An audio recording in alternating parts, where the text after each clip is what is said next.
Halo semuanya, kembali lagi dengan saya Risto Hendrich. Dan video ini saya akan menjelaskan proses pencatatan dalam perusahaan dagang. Sesuai namanya, perusahaan dagang memperoleh pendapatan dari penjualan barang dagangannya. Oleh karena itu, sebagai kategori perusahaan yang berbeda dengan perusahaan jasa, siklus finansial dari perusahaan dagang ini otomatis berbeda dengan perusahaan jasa. Dalam perusahaan jasa, perusahaan melakukan kewajibannya sehingga memperoleh pendapatan yang pendapatannya ini digunakan untuk membayar beban operasional dan mengembangkan bisnisnya lebih lanjut. Namun dalam perusahaan dagang, perusahaan yang awalnya memiliki modal membeli persediaan barang dagang untuk dijual. Kemudian penjualan penjualan dari barang dagangannya ini berhak diakui sebagai pendapatan dan digunakan untuk kembali membeli persediaan barang dagang dan membayar beban operasional serta mengembangkan bisnisnya lebih lanjut.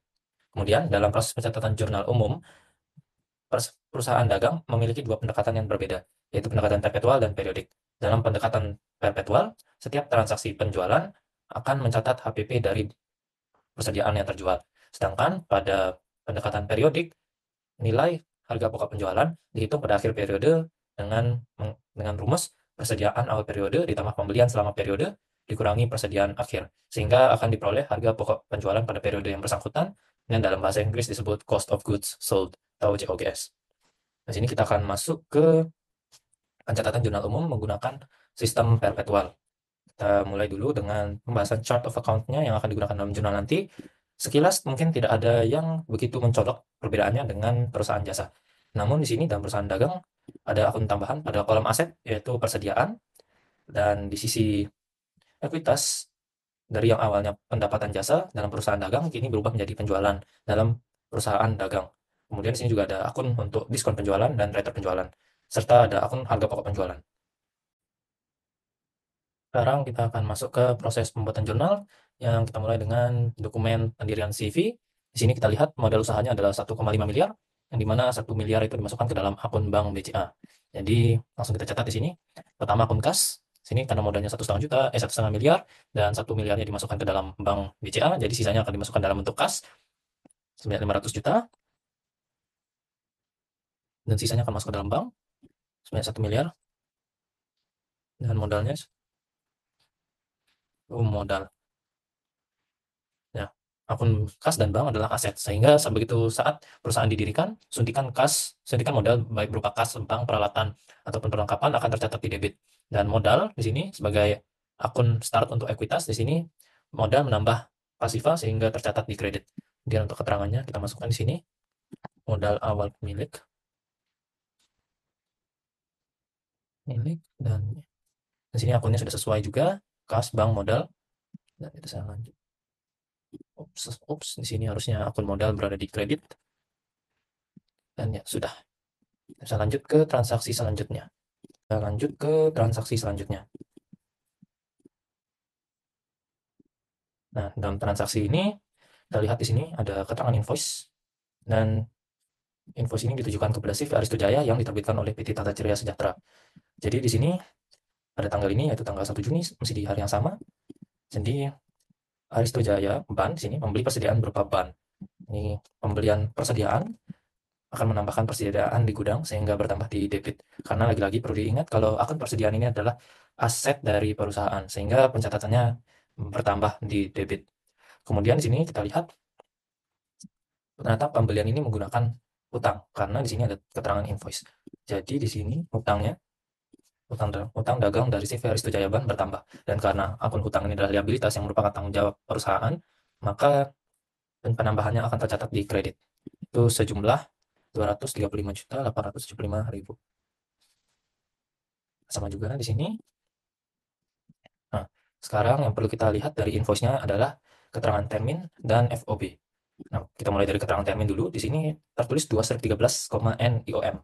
Mungkin bahasa yang cukup aneh dan tidak jelas, namun untuk membacanya kita menggunakan itu, berarti termin ini berarti dalam apabila apabila konsumen membayar invoice ini dalam 13 hari ke depan, maka pembayarannya akan dikenakan diskon 2%. Namun apabila pembayaran diberlakukan setelah 13 hari setelah invoice terbit, maka konsumen harus membayar pada akhir bulan yang ditandakan dengan IOM, end of month, sebanyak neto atau keseluruhan. Jadi dalam kasus ini Apabila CV Aristo Jayaban membayar hutangnya dalam 13 hari ke depan atau pada maksimal tanggal 14, maka ia akan memperoleh diskon 2%. Sedangkan apabila pembayarannya lewat dari 13 hari, maka ia harus membayar utuh hutangnya dengan tenggat waktu akhir bulan. Kemudian di sini ada FOB, shipping point. Kita harus mengetahui dulu apa kepanjangan dari FOB, yaitu free on board. Jadi FOB bisa dijadikan sebagai sejauh mana penjual bertanggung jawab atas barang dagangannya selama pengiriman. Jadi dalam kasus FOB shipping point, yaitu free on board shipping point, penjual tidak lagi bertanggung jawab atas biaya pengiriman begitu barang persediaannya sudah dikirimkan, sehingga biaya biaya pengiriman ditangguhkan pada pembeli. Sedangkan untuk skenario lainnya yaitu FOB destination, jadi penjual bertanggung jawab atas biaya pengirimannya hingga barang dagangannya sampai di tangan konsumen. Jadi free on board destination, dalam free on board destination biaya pengirimannya ditanggung oleh penjual. Jadi dalam kasus ini pembelian dari PT Tata Carya Sejahtera menggunakan FOB shipping point, sehingga otomatis di sini kalau kita lihat di faktur faktur ongkirnya di sini kwitansinya ini ditagihkan kepada CV Aristo Jayaban, sehingga kita perlu mencatat ini sebagai persediaan. Mengapa biaya ongkir dicatat pada persediaan dalam perspektif pembeli? Karena sebagai pembeli, akun persediaan mencakup biaya-biaya yang diperlukan untuk memperoleh atau mengakuisisi persediaan tersebut. Jadi diskon sebagai pembeli, diskon akan mengurangi nilai persediaan di kredit, sedangkan biaya ongkir akan menambah nilai persediaan. Karena biaya ongkir secara tidak langsung menambahkan biaya yang diperlukan untuk mengakuisisi persediaan. Jadi di sini kita catat persediaan bertambah di debit karena lagi-lagi persediaan itu adalah aset. Dan kemudian di sini kasnya berkurang di kredit sebagai bentuk pembayaran dari fakturnya. Ini karena terjadi di hari yang sama, kita langsung salin saja tanggalnya. Dan kemudian kita masukkan nilainya yang ke 2.530.000. Nah, kemudian untuk membedakan di mana saja akun akun persediaan mana yang merepresentasikan biaya ongkir dan pembelian barang fisik, di sini kita harus kasih keterangan supaya memudahkan pembacaan. Di sini pembelian barang dagang.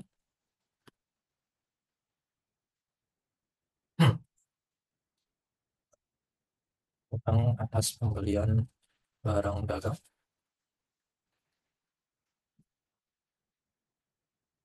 Kemudian lanjut ke persediaan ini, kita catat sebagai biaya pengiriman pembelian barang dagang. Dan di bawahnya kita catat sebagai pembayaran biaya pengiriman pembelian barang dagang. Dan sekarang kita bisa lanjut ke transaksi transaksi selanjutnya, itu transaksi penjualan. Nah, sekarang di sini perspektifnya CV Aristo Jayaban adalah penjual yang menjual barang yang berupa ban kepada Joko Armando. Ini kita catat di sini pada tanggal 3.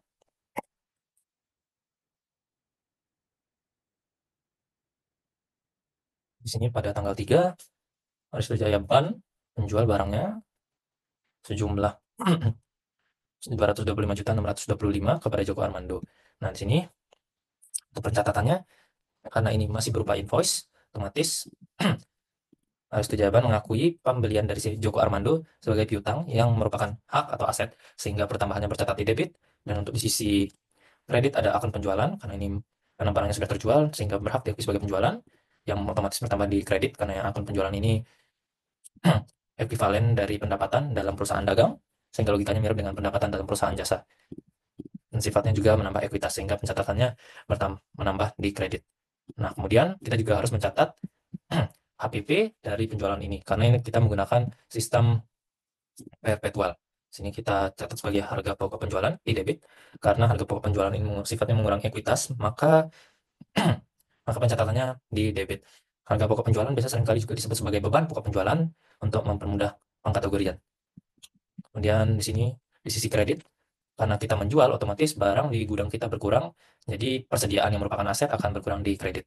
Untuk piutang dagang, langsung saja kita masukkan 225.625.000. Ini juga sama. Nah, sekarang untuk harga pokok penjualannya, kita harus melihat dari invoice pembelian dari Tata Carya Sejahtera untuk menentukan harga pokok penjualan dari Joko Armando. Sini kita catat harga dari barang-barangnya. Kita buat di sheet COA. Tuh, 511, 550, 613, terus cuma 285.000. 315.000, dan 365.000. Jadi sekarang untuk menghitung beban pokok penjualannya, yang perlu kita lakukan adalah mengalihkan unit yang terjual dengan harga belinya. Jadi 175 dikalikan dengan 285.000 ditambah dengan 315.000, dikalikan dengan 150 ditambah 195 dikalikan dengan 365.000. Ya. Jadi diperoleh harga pokok penjualan atas barang yang dibeli oleh Joko Armando adalah 168.300.000. Dan jangan lupa di sini masukkan keterangan penjualan barang dagang dan juga penjualan barang dagang. Sini harga pokok penjualannya kita catat sebagai HPP penjualan barang dagang, dan untuk persediaan kita catat sebagai pengurangan stok akibat penjualan barang dagang. Kita sudah selesai, dan sekarang kita bisa lihat dulu apakah pembelian Joko Armando ini menggunakan FOB shipping point atau destination. Dalam kasus ini Joko Armando menggunakan FOB shipping point, jadi biaya pengiriman ditangguhkan kepada Joko Armando sini. Jadi kita tidak perlu mencatat biaya pengirimannya. Namun di sini kita lihat di sebelah kirinya ada termin itu 3 strip 15. Nah, untuk mempermudah pencatatan dan meminimalisir kekeliruan akibat diskon karena tanggal yang cukup tidak tercatat pada jurnal, kita bisa memberikan keterangan tambahan di sebelah kiri sini, yaitu max tanggal 18, karena di sini maksimalnya adalah 15 hari setelah invoice terbit. Jadi hari terakhir untuk pembayaran agar Joko Armando mendapatkan diskon adalah tanggal 18, yaitu 3 ditambah 15. Sini kita kasih tanda ini untuk mempermudah ini, memberikan tanda sini maksimal tanggal 18, dan kita bisa lanjut ke transaksi selanjutnya. Nah, sekarang di sini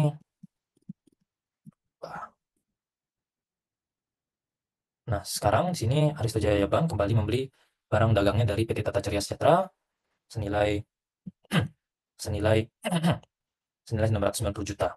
Nah, dalam kasus ini lagi-lagi CV Aristo Jaya Bank membeli menggunakan utang. Di sini terlihat dalam invoice, dan di sini FOB yang digunakan adalah FOB destination. Jadi biaya pengirimannya ditanggung oleh PT Tata Ceria Sejahtera sih. Sesuai terlihat di sini. Jadi Aristo Jaya Bank tidak perlu mencatat biaya ini sama sekali. Dan sebelum itu kita tambahkan juga di sini keterangannya. Dalam pembelian ini utang dagangnya memiliki batas pembayaran maksimal tanggal 14.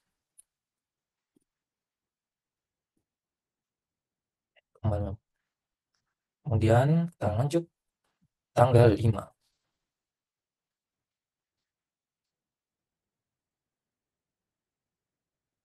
Di sini pembeliannya sejumlah 690 juta, jadi persediaan yang merupakan aset di sini yang bertambah di debit, dan karena pembeliannya ini menggunakan hutang, karena terlihat dalam dokumen ini berupa invoice, jadi otomatis utang dagangnya bertambah di kredit sejumlah 690 juta. Di sini saya akan kembali memberikan keterangan, yaitu max tanggal 20. Lagi-lagi berikan tanda untuk mempermudah ini pembacaan dan tidak lolos. Kita bisa kasih keterangan di sini pembelian barang dagang dan utang atas pembelian barang dagang. Dan kita lanjut ke transaksi selanjutnya. Nah, dalam transaksi ini diketahui si Aristo Jaya Bank mengembalikan barangnya kepada Tata Ceria Sejahtera. Sini kita lihat pengirimnya si Aristo Jaya Bank. Jadi otomatis notarator ini diterbitkan oleh si Aristo Jaya Bank. Kita langsung catat di sini tanggal 7.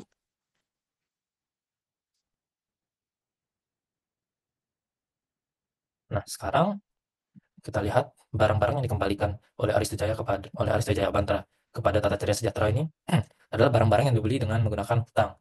Jadi apabila barang-barang ini dikembalikan, otomatis hutang Aristo Jaya terhadap Tata Ceria Sejahtera ini berkurang. Jadi kita lihat di sini hutang dagangnya berkurang karena ini sifatnya merupakan pasifah. Hutang dagang ini liabilitas, maka dia berkurang di debit. Sedangkan karena Aristo Jaya mengembalikan barang fisiknya kepada Tata Ceria, otomatis persediaan yang merupakan aset ini berkurang di kredit. Dan pengurangannya kita hitung di sini, kita sesuaikan dengan harga invoice-nya Sekaligus kita catat di sini 4013 dan 714 di harga 525 dan 465. Jadi utang dagangnya yang berkurang adalah 75 dikalikan dengan 465.000 ditambah dengan 25 dikali 525.000. Dan ternyata hutang yang dikembalikan, barang yang dikembalikan sejumlah 48 juta. Total nilai returnya adalah 48 juta. Dan kita catat sebagai pengembalian barang dagang.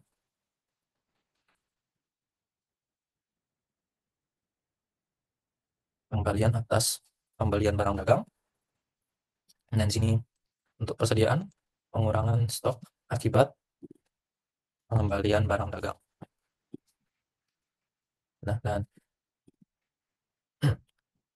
sekarang kita lanjut ke sini. Nah, sekarang ini juga ada kasus retur barang dari Joko Armando kepada CV Aristo Jayaban.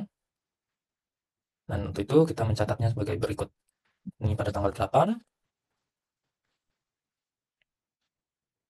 Pertama yang perlu kita catat adalah pengurangan hutangnya di sini dari Joko Armando, berarti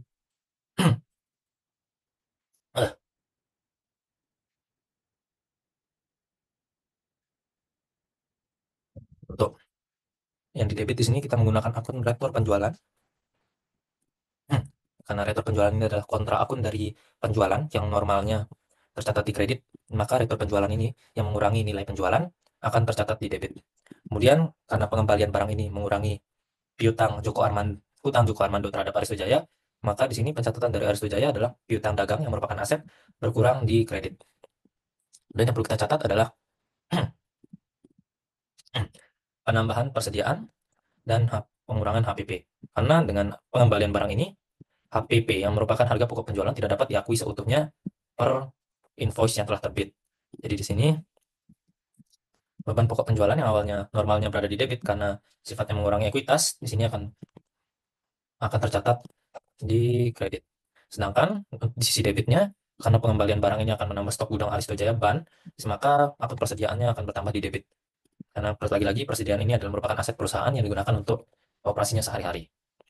Jadi kita catat dulu retur penjualannya, kita menggunakan invoice-nya di sini 35 dikalikan 35 dikalikan harga jualnya, yang dimana harga jualnya kita lihat lagi, harga jualnya ada di 325, 475, dan 500.000.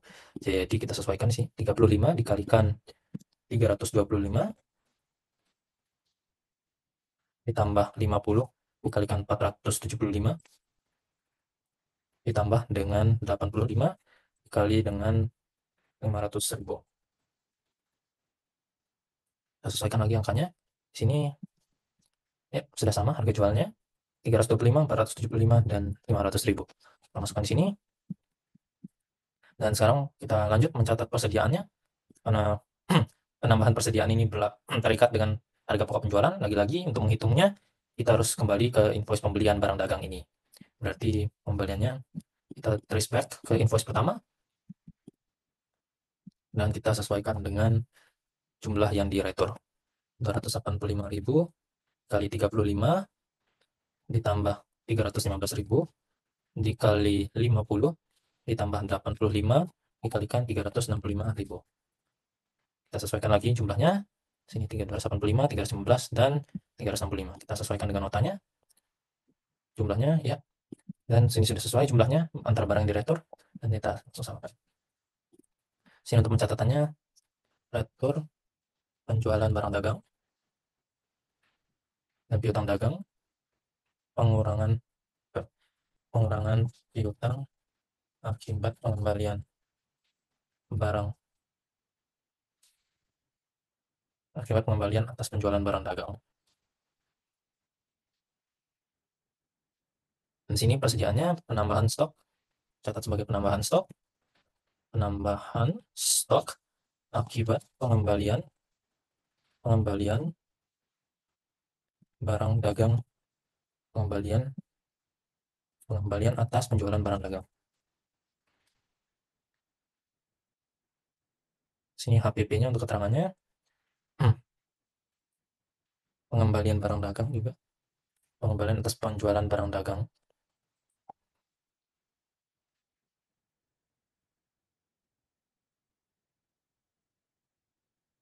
Dan kita langsung lanjut ke transaksi selanjutnya. Nah, di sini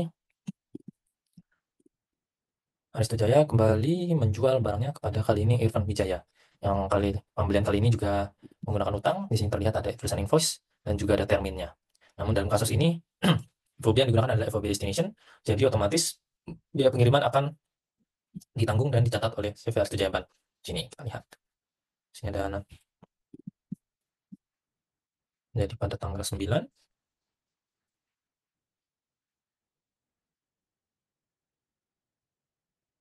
Jadi pada tanggal 9 di sini ada transaksi berupa penambahan piutang.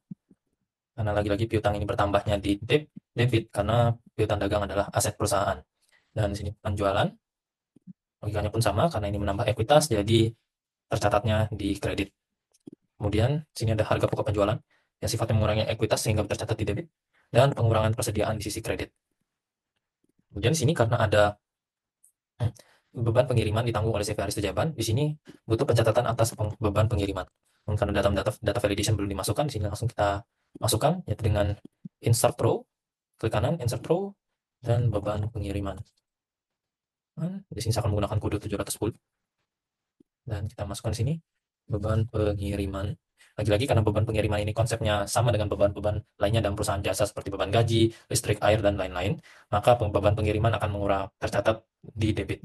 Kemudian beban pengiriman karena pembayarannya menggunakan kas di sini, jadi kas otomatis berkurang di kredit. Kita catat di sini penjualannya senilai 189.125, dan harga pokok penjualannya kita menentukannya dengan kuantitas yang terjual dikalikan dengan harga belinya. 465 dan 525. Langsung saja kita kalikan di sini. 465.000 dikalikan 175 ditambah 150 dikalikan 525. Jadi HPP atas penjualannya itu ada di angka 160, 125. Dan terakhir beban pengirimannya kita langsung cocokkan dengan kwitansinya. 1137.500, 1137.500. Jangan lupa selalu catat keterangannya untuk pembuatan buku besar nantinya. Itu berarti piutang dagangnya, penjualan barang dagang.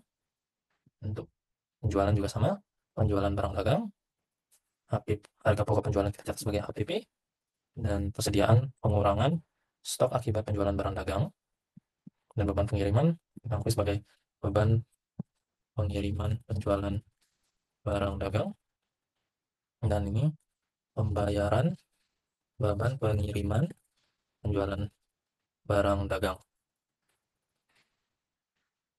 Terakhir di sini opsional kita bisa catat kapan terminnya habis. Jadi dalam kasus Irfan Wijaya ini pembayaran maksimal ada di tanggal 19. Dan kita beri tanda di sini. Lanjut. Kita lanjut ke transaksi selanjutnya. Lanjut ke transaksi tanggal 14.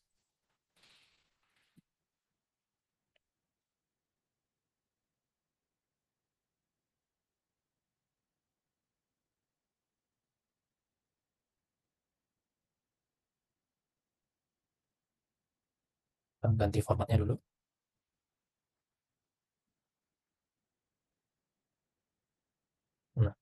Nah, sekarang kita lihat di sini. Aristo Jayaban melunasi utangnya kepada Tata Ceria Sejahtera. Di sini kalau kita lihat sini Aristo Jayaban ternyata memperoleh diskon 4% atas pelunasannya. Dan kalau kita lihat di sini kita sesuaikan dengan invoice-nya. Ternyata pada tanggal 5 ini Aristo Jaya Musik akan memperoleh diskon apabila pembayarannya dilakukan di bawah tanggal 20 sesuai dengan Excel di sini. Untuk jadi kwitansi ini sudah tepat apabila Aristo Jaya Ban memperoleh diskon. Dan kemudian di sini jumlah unit yang harus dibayarkan telah disesuaikan karena dalam sebelum pelunasan telah Aristo Jaya Ban ternyata telah melakukan return sebanyak 75 dan 25 unit. Jadi di sini dari yang awalnya membeli sebanyak 750 dan 650, ini yang perlu dibayarkan hanyalah 675 dan 625. Sekarang kita harus menyesuaikan sini. Dalam bentuk penyesuaiannya, yang pertama pastinya hutang dagang berada di debit karena ini melunasi, otomatis hutang dagang yang merupakan liabilitas akan berkurang. Dan lagi-lagi pengurangan liabilitas tercatat di debit. Kemudian pembayarannya di sini kita lihat dalam invoice-nya ternyata pembayarannya menggunakan bank. Jadi di sini akun bank yang merupakan aset akan berkurang di debit. Kemudian yang terakhir, karena di sini Aristo Jaya Ban memperoleh diskon, maka maka maka dari sisi pembeli, diskon ini akan diakui sebagai persediaan, sehingga pengurangan biaya yang dibutuhkan untuk mengakuisisi persediaan akan tercatat di kredit. Kita catat di sini hutangnya yang lunas, berarti adalah di angka 690 juta dikurangi nilai yang diretur, yaitu ada di tanggal sebentar kita sesuaikan lagi di sini.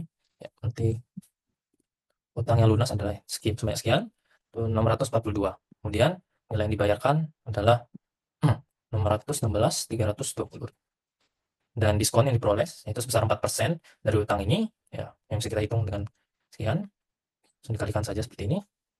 Atau kita juga bisa memperoleh nilainya dengan mengkurangkan hutang yang terlunaskan dikurangi pembayarannya. Tapi kedua metode itu akan menghasilkan nilai yang sama. Jadi keterangannya di sini pelunasan hutang, pembayaran untuk melunasi hutang. Dan yang terakhir di sini persediaan kita catat lagi bukan sebagai pengurangan barang fisik, tapi sebagai diskon pelunasan hutang. Sekarang kita lanjut ke transaksi selanjutnya, lagi-lagi kita masuk sini. Nah, sekarang di sini Joko Armando melakukan pelunasan. Dan kita catat dulu tanggalnya, itu tanggal 6. Di sini Joko Armando melakukan pelunasan sebanyak 143.560.000. Namun, kalau kita lihat pada invoice-nya di sini, kalau kita lihat pada invoice-nya, baik dalam jurnal ataupun dalam invoice-nya, ternyata piutang Joko Armando ini memperoleh diskon apabila ia membayar sebelum terakhir tanggal 18. Jadi kalau kita lihat pada invoice-nya Joko Armando di sini, dia memperoleh diskon 3%. Jadi kwitansi ini sudah tepat adanya. Jadi Joko Armando akan memperoleh diskon 3% pada pembayaran hutangnya. Kemudian di sini kalau kita amati lebih lanjut, ternyata kuantitas yang harus dibayarkan, kuantiti yang dibayarkan dalam kwitansi ini berbeda dengan invoice. Karena dalam kwitansi telah dilakukan penyesuaian. Karena sebelum pelunasan, ternyata Joko Armando telah melakukan retur sebanyak 35, 50, dan 85. Yang kita sesuaikan dengan invoice-nya, sehingga diperoleh kwitansi pembayaran di akhir yaitu 100. Nilai yang harus dibayar, unit yang harus dibayarkan ada di angka 140, 100, dan 110. Kita bisa mulai hitung di sini. Yang pertama, pastinya adalah perolehannya, karena di sini pembayarannya menggunakan kas, otomatis kas akan bertambah di debit. Kemudian di bawahnya di sini ada akun diskon penjualan. Diskon penjualan ini memiliki logika yang mirip dengan retur penjualan, karena diskon penjualan ini merupakan kontra akun dari penjualan, maka penjualan yang normalnya pertama di kredit, kini diskon penjualan tercatat di debit. Kemudian karena pembayaran kas ini adalah upaya untuk pelunasan hutang, maka otomatis piutang dagangnya ini akan berkurang dan tercatat di kredit.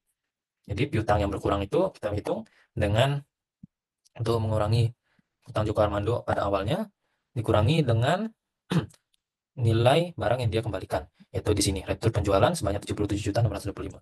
Jadi hutangnya yang dilunaskan adalah 148 juta dan diskon yang dia peroleh adalah 3% dari hutang yang dilunaskan, yaitu senilai 4.440, dan kas yang dibayarkan pada akhirnya adalah 148 juta dikurangi dengan diskonnya. Dan hasil yang ini akan memberikan hasil yang sama dengan jurnalnya, dengan kwitansinya. Kita catat di sini pelunasan piutang, pembayaran kas sebagai pelunasan piutang, diskon pelunasan piutang, dan pelunasan piutang lunas. Nah, jadi dalam skenario diskon sebagai penjual, kini diskon diakui sebagai akun khusus yang merupakan kontra akun dari penjualan yang tercatat di debit. Namun apabila kita sebagai pembeli, diskon akan diakui sebagai persediaan. Kita lanjut ke soal selanjutnya. Nah, dalam kasus ini sekarang kita lihat tanggal 26 Juni. Sekarang kita lihat pada 26 Juni di sini, Aristo Jayaban telah melunasi hutangnya pada PT Tata Ceria Sejahtera. Namun kita lihat dalam kolom diskon ternyata Aristo Jaya tidak memperoleh diskon senilai apapun. Karena kalau kita lihat dalam terminnya, dalam transaksi yang paling pertama, ternyata di sini diskon hanya diperoleh pada 13 hari pertama. Sedangkan setelah lewat itu dia harus membayar neto, jadi dia tidak memperoleh diskon. Kwitansi ini sudah sesuai.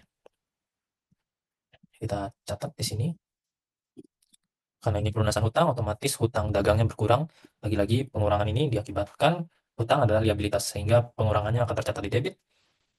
Dan karena PT Tata Ceria Sejahtera menerima pembayaran melalui bank, otomatis akun bank akan dikredit, yang merupakan karena akun bank adalah aset perusahaan, sehingga pengurangannya akan tercatat di debit sejumlah ini. Ups, sebenarnya sama. Pelunasan hutang, pelunasan hutang, dan pembayaran untuk melunasi hutang. Kita lanjut ke transaksi selanjutnya. Nah, kali ini kembali lagi dalam skenario ini, Irfan Wijaya membayar hutangnya pada tanggal 29.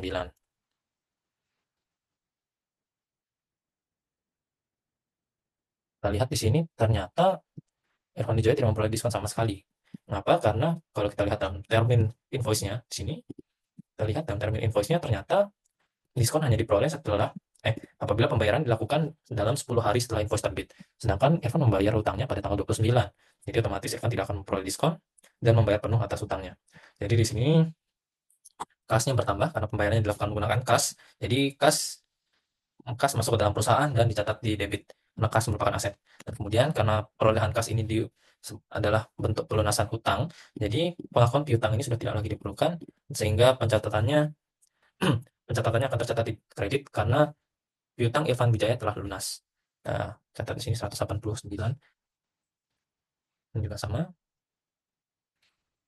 untuk pelunasan piutang. Oh, piutang lunas. Piutang lunas. Dan di sini pembayaran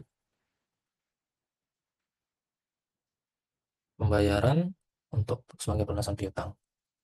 Dan kita lanjut. Terakhir di sini tanggal 30 masih saja membeli mesin kas atau cash register dalam bentuk kas di sini atau dalam melalui bank. Kita lihat di sini ini transaksinya menggunakan bank, transaksi pembayarannya menggunakan bank sejumlah 998. Jadi di sini peralatan, lagi-lagi karena peralatan ini adalah aset, maka penambahannya tercatat di debit, dan karena pembayarannya dilakukan dengan bank, otomatis nilai bank yang merupakan aset akan berkurang di kredit 998.000.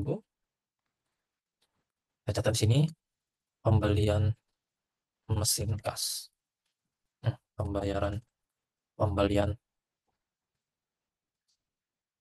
dan selesai di sini. Dan di sini sudah selesai jurnalnya. Dan kita bisa lanjut ke buku besar, namun sebelumnya kita cek dulu apakah transaksi ini sudah balance semuanya. Dan ya, sekarang transaksi antara debit dan kredit sudah balance, sehingga kita sekarang bisa masuk ke buku besar. Sekarang kita akan masuk ke pembuatan buku besar, neraca saldo, dan laporan keuangan, yang prosesnya juga tidak jauh berbeda dengan pembuatan buku besar, neraca saldo, dan laporan keuangan dalam perusahaan jasa. Kita tinggal lakukan blok sebagai source, dan tinggal kita manipulasi di sini tanggal, debit, kredit, keterangan, dan akun. Akun kita pindahkan ke sisi filter, dan desainnya kita manipulasi jadi tabular dan subtotal total, dan kita sesuaikan.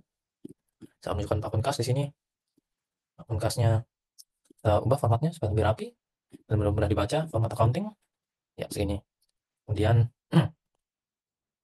kita ubah di sini, kita sum of credit kita pindahkan ke kiri, sum of debit kita pindahkan ke kiri, dan kita langsung salin untuk akun-akun lainnya. Terus kemudian akun bank, dan kita lanjutkan terus untuk setiap akun-akun persediaan, piutang,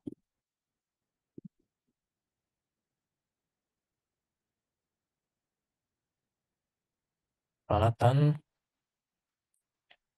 Dan kita bisa lanjut, saya akan memisahkan antara aset, liabilitas, dan ekuitas. Jadi sisi liabilitas akan dipindah ke sisi kanan.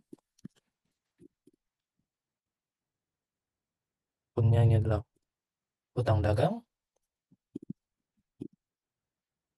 dan untuk ekuitasnya sini ada modal,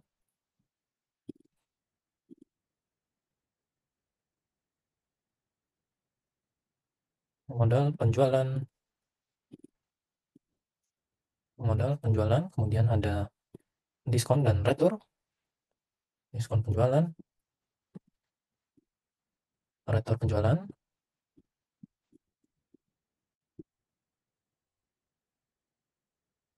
nilai penjualan, harga pokok penjualan, dan yang terakhir adalah beban pengiriman. Dan dengan ini buku besarnya The CV Aristo Jaya Ban untuk bulan Juni sudah selesai, dan kita bisa lanjutkan neraca saldo yang metodenya pun sama di sini.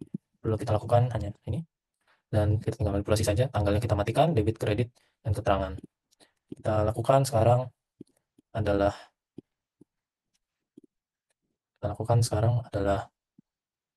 menambahkan calculated field di sini. Formulanya adalah if debit besar pada kredit, debit min kredit, else 0. Oops.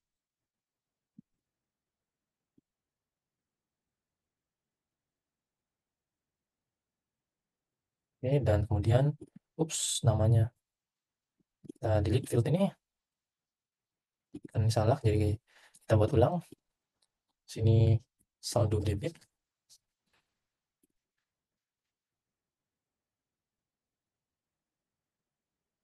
besar pada kredit, debit min kredit, else 0. Dan kemudian ada field, calculated field, yaitu saldo kredit.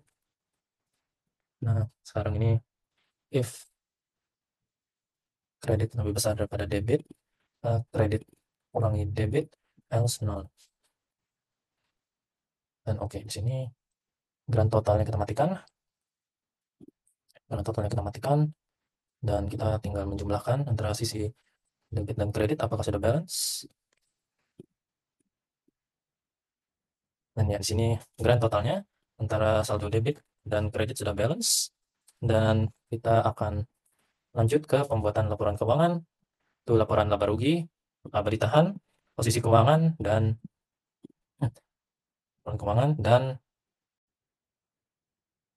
sekarang kita akan masuk ke pembuatan laporan laba rugi, laporan laba ditahan, laporan posisi keuangan, dan laporan arus kas. Pertama adalah laporan laba rugi. Kita mulai dengan segmen penjualan. Akun penjualan kita asalin penjualan, yang kemudian akan dikurangi dengan diskon retur dan penjualan, dikurangi sehingga akan diperoleh nilai yaitu penjualan neto. Kemudian dari penjualan neto ini kita akan menguranginya lagi dengan harga pokok penjualan, sehingga diperoleh laba bruto, yang kemudian akan dikurangi lagi dengan beban operasional, di mana beban operasionalnya itu hanya ada beban pengiriman. Kita mulai dari sini, harga pokok penjualannya dipisah dulu untuk menunjukkan akunnya.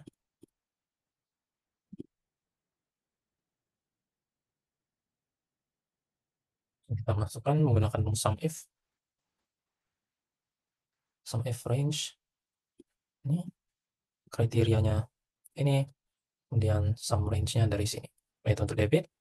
Kemudian kita tambahkan sum if range dari sini dengan kriteria yang sama dengan range di sini.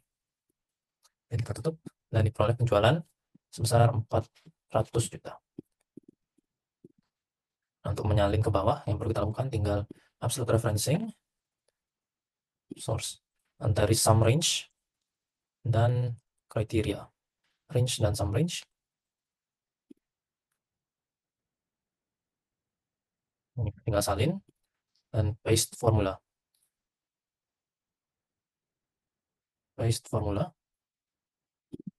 Misalnya sini juga paste formula. Sini juga sama, paste formula, dan terakhir di sini paste formula. Tinggal kita ubah menjadi format numbering di sini. Jadi sekarang penjualan netonya ada di angka sekian, 332.685, dan laba brutonya adalah penjualan neto dikurangi dengan harga pokok penjualan itu di 61.010.000. Dan terakhir, karena di sini kita lihat laba brutonya jauh melebihi beban operasional, maka otomatis di sini perusahaan akan mengalami laba neto. Laba neto sebesar 61.010.000 dikurangi dengan 1 juta sekian, sehingga diperoleh laba neto sebesar 59.472.500. Dan sekarang kita akan lanjut ke laporan laba ditahan. Sekarang kita mulai dengan akun laba ditahan. Tahan pada awal periode. Laba ditahan pada awal periode berarti 1 Juni.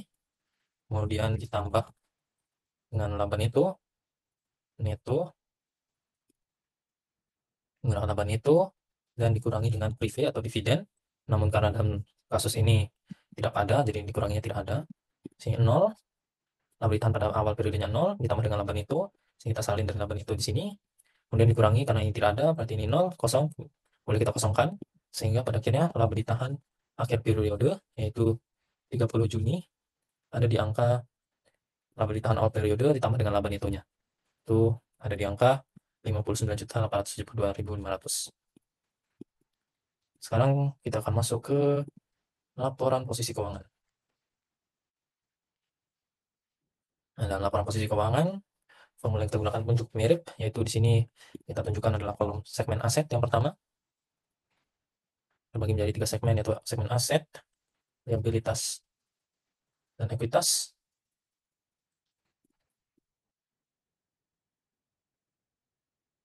Untuk mengetahui posisi mana aset, kita bisa akun mana yang merupakan aset, langsung kita salin dari neraca saldonya. Itu yang merupakan aset dalam kasus ini adalah kas, bank, persediaan, piutang dagang, dan peralatan. Langsung kita salin saja ke sini. Kemudian liabilitasnya ada hutang dagang. Dalam kasus ini 0, jadi kita tidak perlu menginputnya.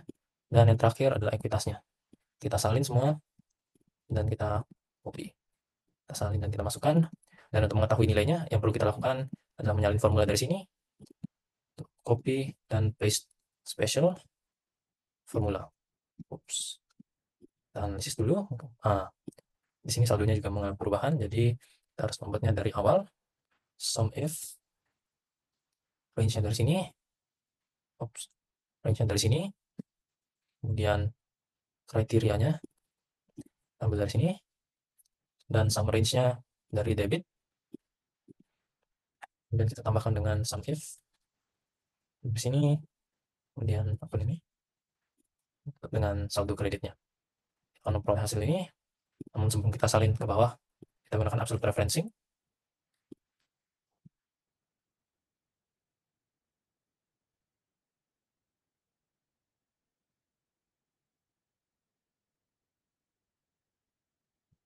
Sekarang kita sudah bisa nyalinnya.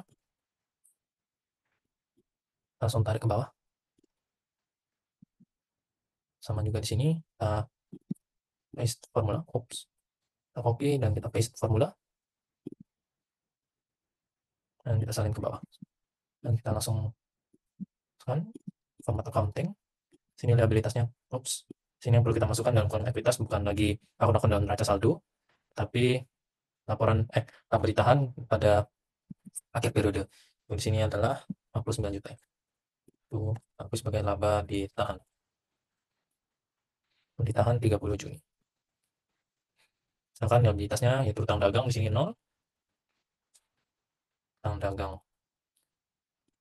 200, utang dagang adalah 0. Dan sekarang kita hanya perlu lihat apakah laporan sudah balance. Jadi kita total aset dan total liabilitas tambah ekuitas.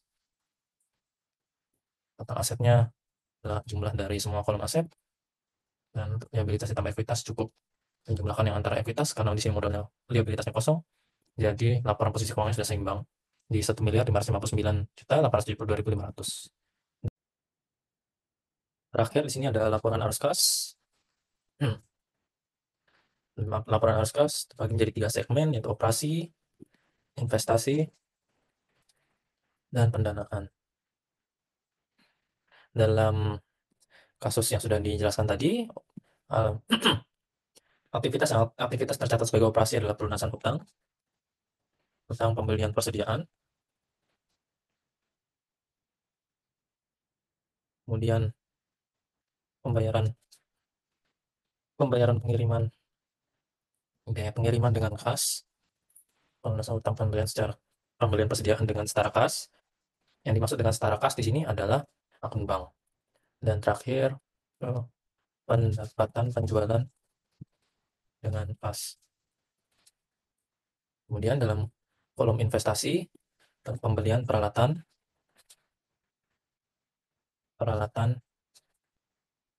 dengan setara kas,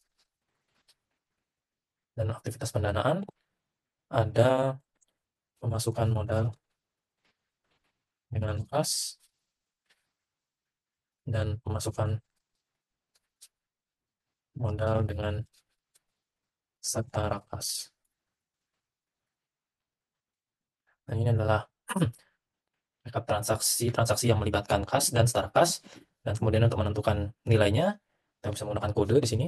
Kode pertama untuk menjelaskan segmennya, kemudian D atau K untuk melambangkan debit atau kredit terhadap akunnya. Karena di sini pelunasan hutang dengan bank akan mengakibatkan akun bank tersebut mengalami kredit, di sini akan dicatat sebagai kredit, dan B yaitu bank. Kemudian pendapatan penjualan dengan kas, di sini operasi debit karena ini menambah kas, jadi kredit dan kas ODK, operasi debit kas. Kemudian pembayaran biaya pengiriman dengan kas, operasi kredit kas. Dan kemudian untuk investasi, untuk pembelian peralatan dan investasi, kredit bank, dan terakhir pendanaan adalah pendanaan debit terhadap kas, pendanaan debit terhadap bank. Dan sekarang kita setelah menentukan kode-kodenya, kita langsung masukkan ke dalam jurnal umumnya. Kita sesuaikan di sini. Akun kas di sini sebagai suntikan awal pemilik, berarti pendanaan yang mengakibatkan debit pada kas, kemudian suntikan modal pada bank, berarti di sini. Kas, kemudian di sini pendanaan yang mengakibatkan debit pada bank. Lanjut di sini pembayaran biaya pengiriman, berarti biaya operasi yang mengakibatkan kredit pada kas. Lanjut lagi ke bawah, di sini ada transaksi kas, pembayaran pengiriman, beban pengiriman, berarti operasi kredit terhadap kas. Jadi sini pembayaran untuk melunasi hutang, berarti operasi kredit bank. Sini pembayaran untuk pelunasan piutang, berarti operasi debit kas.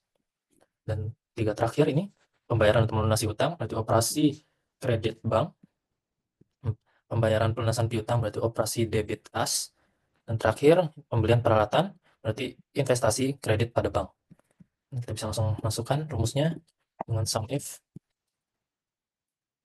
range-nya ini, dan kriterianya dari sini, lalu sum range-nya yang debit, dan kita ulangi formula yang sama, namun untuk akuisisi kredit.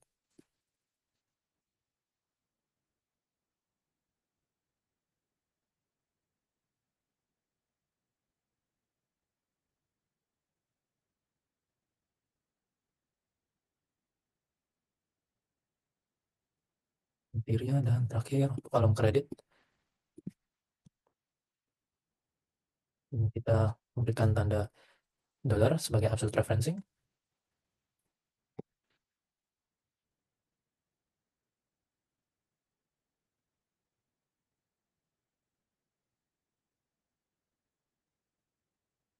Kita gunakan format counting untuk mempermudah pembacaan, dan kita salin ke bawah. Kita salin formulanya, paste formula, ini juga paste formula, dan kita drag ke bawah.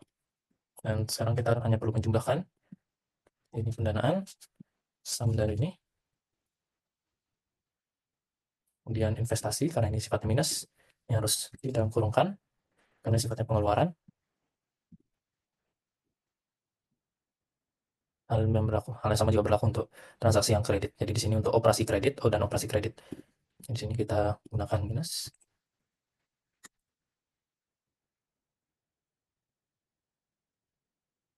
Dan kita jumlahkan semuanya. Nah, sekarang untuk menentukan arus kas awal periode dan akhir periode, sekarang kita hanya perlu menjumlahkannya. Nah, tapi karena perusahaan ini mulai beroperasi pada periode yang sama, maka otomatis kas dan setara kas awal periode adalah 0, sedangkan kas dan setara kas akhir periode adalah jumlah dari aktivitas operasi, investasi, dan pendanaan. Itu sejumlah 975.817.000. Dan kita sesuaikan antara kas dan setara kas akhir periode dengan neraca saldo, di mana kalau kita jumlahkan akun bank dan kas, ternyata kita memperoleh hasil yang sama antara neraca saldo dengan laporan arus kas. Jadi laporan arus kasnya sudah sesuai, posisi keuangan dari laporan laba rugi hingga laporan posisi keuangan juga sudah sesuai. Dan begitu adalah dasar dari proses pencatatan perusahaan dagang. Saya mohon maaf apabila ada kesalahan kata, dan terima kasih sudah menonton.